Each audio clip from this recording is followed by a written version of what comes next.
બારિયા નગરપાલિકાની ચૂંટણી છે ત્યારે હું વોર્ડ નંબર 2 અને 3 એની વચ્ચે છું અને અહીંયા સીધી ટક્કર જે છે ભાજપ અને અપક્ષ વચ્ચે છે. અહીંયા કોંગ્રેસ ક્યાંય પણ દેખાતી નથી. એક તરફ મારા ભાજપના કાર્યકરો અને તેમના ઉમેદવારો છે, બીજી તરફ અપક્ષના કાર્યકરો અને તેમના ઉમેદવારો છે. સ્થાનિકોની શું સમસ્યા છે, શું પ્રશ્નો છે, સાથે જ વિકાસની કયા મુદ્દાઓ પર તેઓ ચૂંટણી લડી રહ્યા છે તેમને પૂછીશું. શું નામ છે તમારું? બોલો. અહેમદભાઈ પિંજારા, તમે ચૂંટણી લડો છો કે સમર્થનમાં છો? સમર્થનમાં છું. સમર્થનમાં. કોના સમર્થનમાં છો? અજીતભાઈ. અજીતભાઈ, તમે ચૂંટણી લડી રહ્યા છો અહીંયા, બરાબર. શું મુદ્દા છે અહીંના?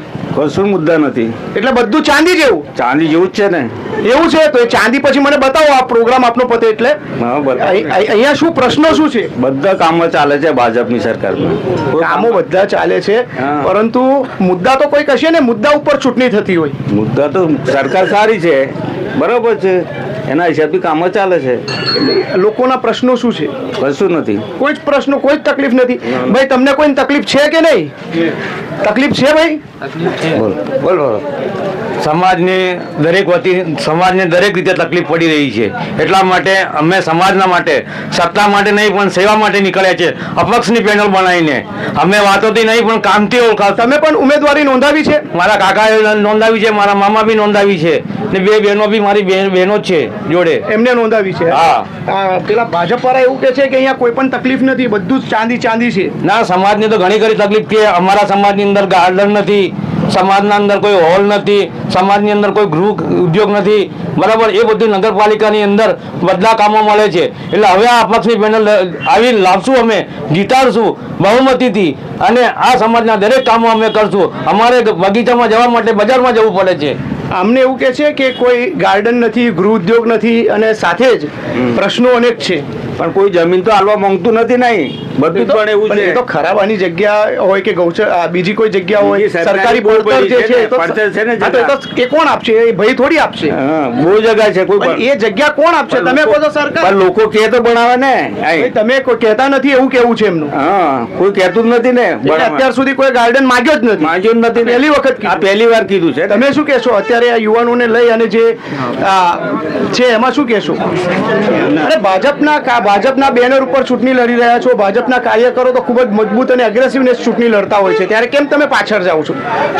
તમે શું કહેશો? બાજુ ગટરો નથી તો ગટરો ભાજપ સરકારે નાખી આપી છે, અને અમારી બાજુ કોઈ સ્મશાનની અંદર કશું હતું નહોતું તો 45 લાખ રૂપિયા બચુભાઈ કાબડે નરેન્દ્ર મોદી પાસેથી શિક્ષા કરીને એમણે લીધું છે. એ અમારે મંદિર એ બન્યું છે કબ્રસ્તાન. એ સીધા દિલ્હીથી જ પૈસા લઈને? હા, દિલ્હીથી પૈસા લઈને અમારા માટે બહુ લડત કરી છે. એમણે લડ્યા, એ પછીના પૈસા અમારા ગામવાળાને, મુસલમાન ભાઈઓને બધે એમણે પૈસા આપ્યા છે. અમારી બાજુ પિંજારા ફળિયામાં કોઈ ગટર નહોતું, કોઈ પાણી નહોતું, તો છતાંય પાણી અને ગટર એમણે કાયદેસરનું ખોદાવીને આ કામ ચાલુ કર્યું. એવું કહે છે કે 45 લાખ રૂપિયા એમને લાયા છે અને કબ્રસ્તાનમાં બનાવડાવ્યું છે, સાથે જ ગટરોની જે પ્રશ્નો હતા એનું પણ નિરાકરણ કર્યું છે. એ બધા પ્રશ્નો સાચી વાત છે, પણ અત્યારે જ્યારે સરકાર ભાજપની છે ગાંધીનગરમાં અને દિલ્હીમાં, તો સરકારનો તો નિયમ છે, ગ્રાન્ટ નગરપાલિકામાં કોઈ બી ની બોડી હોય, ગ્રાન્ટ તો આપ્યા વગર રહેવાના જ નથી. એ તો કોઈ બી લોકોના ટેક્સના પૈસા છે, બરાબર છે. એટલે એ સેવાનું કામ તો ચાલ્યા જ કરવાનું છે. પાણી, સફાઈ, બરાબર છે, લાઇટ, એ કામ તો હરેક માણસ કરશે. પણ અમે અપક્ષની બોડી બેસાડીને અમારા સમાજમાં જે કામ બાકી રહ્યા છે એ પૂરા કરશું. એની તમામ અપક્ષના માણસો અને આ સમાજ વતી બધાએ જવાબદારી લીધી છે, બરાબર ને. જે વસ્તુની જરૂરિયાત છે ગામમાં એ વસ્તુ અમે લાવીને રહેશું. દર્શકો, જણાવીશ તમને કે દેવગઢ બારિયામાં કાપડી કરીને જે વિસ્તાર છે, મુસ્લિમ બહુલ વિસ્તાર કહેવાય છે, પરંતુ ત્યાંની જે સ્થિતિ છે તે બદથી બદતર કહી શકાય એવી છે. તેના અનેક કારણો છે. ત્યાં જે રીતે ભાઈએ કહ્યું કે જે પ્રમાણે ત્યાં ગૃહ ઉદ્યોગ નથી, અન્ય કોઈ બીજી રોજગારી મેળવવા માટેનું કોઈ નથી, તથા ગાર્ડન નથી, સાથે જ ત્યાં યુવાનો માટે પણ કોઈ પણ વ્યવસ્થા કરવામાં નથી આવી, ત્યારે એ વિસ્તાર જે છે એ શૈક્ષણિક રીતે પણ પછાત છે, આર્થિક રીતે પણ પછાત છે અને સામાજિક રીતે પણ પછાત છે. ત્યારે એ આખા જે વિસ્તાર છે, એ વોર્ડ છે, ત્યાંના એક યુવાનોનું જૂથ ઊભું થયું છે અને એ જૂથે એક એવો દ્રઢ નિશ્ચય કર્યો છે કે આ વખતે અપક્ષ ઉમેદવારો ઊભા રાખે, તેમને ચૂંટી અને મોકલી અને પોતાના અવાજને બુલંદ કરી. હવે તેમના આ અવાજમાં શું છે, યુવાનો સાથે પણ વાત કરીશું. અપક્ષમાં 8 જેટલા ઉમેદવારો ઊભા રહ્યા છે. શું તમારો પ્લાનિંગ છે? ચૂંટણીના તમારા મુદ્દા શું છે? અમારો મુદ્દો તો એવો છે કે અમારા ગામમાં આજથી 1.5 વર્ષ પહેલાં બનાવ મળ્યો અમારા કાપડીની અંદર. તો એ બનાવની અંદર કે નથી કોંગ્રેસ આવી કે નથી ભાજપ આવી, એ તો અમારા સિકંદરભાઈ છે ને અમારા ગામના વડીલ લોકો, એ લોકોએ તમારા જેવા લાગ વળગ કરીને બોલાયા તો ઠંડુ પાડ્યું છે. અમને કોઈ સપોર્ટ મળ્યો નથી. કોઈ ભાજપ આવ્યું કે કોંગ્રેસ આવ્યું, એના કારણથી અમે અપક્ષ બનાવી છે. અમે અપક્ષની પાર્ટી જીતાડશું અને બહુમતીથી જીતાડવાની ફિકર છે. ગામનો પૂરો સપોર્ટ અમારી જોડે છે. તમે શું કહેશો? અપક્ષને જીતાડવા માટે એક આખું મોટું ક્રાઉડ છે ત્યારે હાલ હમણાં દેવગઢ બારિયા નગરપાલિકાની ચૂંટણી આવી રહેલી છે. એમાં વોર્ડ નંબર 2 અને વોર્ડ નંબર 3ની અપક્ષની બંને પેનલ ઊભી કરી છે. ગામ સમાજ માટે જે કે ભાઈ સિકંદરભાઈ રામાવાળા તરફથી અને સમાજને લીન ચાલી રહ્યા છે. કોઈ બી કામ નાના મોટા રાત્રે 108 સિસ્ટમ જે સિકંદરભાઈને ફોન કરો તો અડધી રાતે અમારા પડકે ઊભા થઈ જાય છે અને જે કંઈ બાકી કામ હોય એ સિકંદરભાઈ અમારા કામમાં પૂરા કરે છે અને સમાજના હરેક કોઈ કામમાં સામેલ થાય છે સિકંદરભાઈ રામાવાળા. સિકંદરભાઈ પણ અહીંયા ઊભા છે, એમને પણ વાત કરીશું. અપક્ષના 8 લોકોને ઊભા રાખ્યા છે. હા, શું તમારો આનું મુખ્ય કારણ શું છે? મુખ્ય કારણ એ છે કે અમારે પહેલાં તો કોઈ કામ થતા નથી. બીજો પ્રશ્ન એ કે નાના મોટી તકલીફ થાય છે તો કોઈ પાર્ટીવાળા અમને કોઈ સપોર્ટ કરતા નથી. તો એના માટે કાપડી સમાજ એક થઈને 8 ઉમેદવારને જીતાડીએ એવી આશા કરીએ છીએ કે કાપડી સમાજ એક જ રહે અને પછી એક થઈને કોઈની સાથે અમે લડીએ તો બધા એક થઈને લડી શકીએ અને અપક્ષની બોડી બેસાડીએ એવી અમારી ચાહના છે. અને નાના મોટા કામો ગામમાં કરાવીએ જેથી કે હોસ્પિટલનો પ્લાન છે, પછી સમય આવે તો સ્કૂલ લાવવાની બી પ્લાન છે, પછી બગીચો કરવાનો છે, છોકરીઓ માટે સીવણ ક્લાસ લાવવાનો પ્લાન છે, પછી કાપડીમાં કોઈ હોલ નથી સમાજનો, એ હોલ લાવવાનો પ્લાન છે.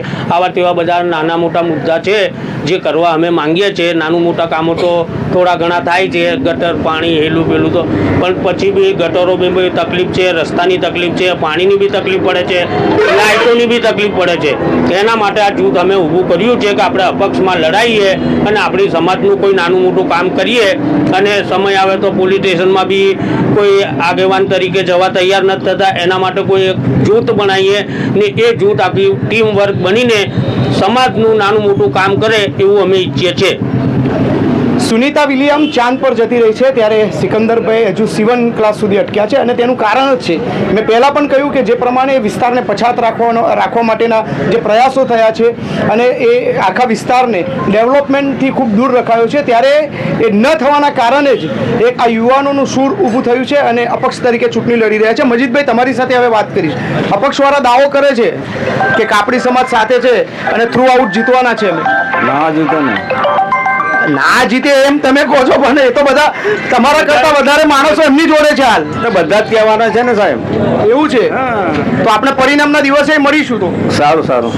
શું કહેશો? આ અપક્ષવાળા મોટા પાયે દાવો કરી રહ્યા છે કે સમાજમાં તો અને કોઈ આગેવાન જ નથી. એનો જે હશે તે દિવસે દેખાઈ જશે. જ્યારે સમાજવાળા કહે છે કે અમે જીતશું તો જીતી બી શકે ને કદાચ અજીતભાઈના ભાજપના માણસો કહે છે એ બી જીતી શકે. જ્યારે જેનો પાયો ના હોય એ કઈ રીતે જીતે? હવે મુખ્ય વાત એ છે કે આજે મતદારો મારી આસપાસ દેખાય છે, ભાજપના હોય, અપક્ષના હોય, કોંગ્રેસના હોય કે આમ આદમી પાર્ટીના, આ તમામ મતદારો જે છે એ 16 તારીખે એક દિવસના સુલતાન બનવાના છે. એક દિવસના સુલતાન એટલા માટે કે લોકશાહીનો જે પર્વ છે એ રાજાશાહી થી દૂર રાખી અને લોકશાહી તરફ આપણને પ્રેરે છે.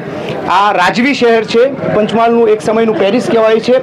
ત્યારે અહીંયા વિકાસની જે ગુલબાંગો પુકારાયેલી છે તે કાપડી વિસ્તારમાં તો લાગુ નથી જ પડતી, કારણ કે કાપડી વિસ્તારના જે પ્રમાણેના પ્રાણ પ્રશ્નો છે અને ત્યાંનો જે રૂંધાયેલો વિકાસ છે એ આ યુવાનોને શૂર ચડાવી અને યુવાનોને આખરે અપક્ષ તરીકે પોતાની સત્તા મેળવી અને પોતાના વિસ્તારોના કામ કરવા માટે પ્રેરી રહી છે. કેમેરામેન મનોજ મારવાડી સાથે editor in chief Ismail Jaba, global express, Godhra.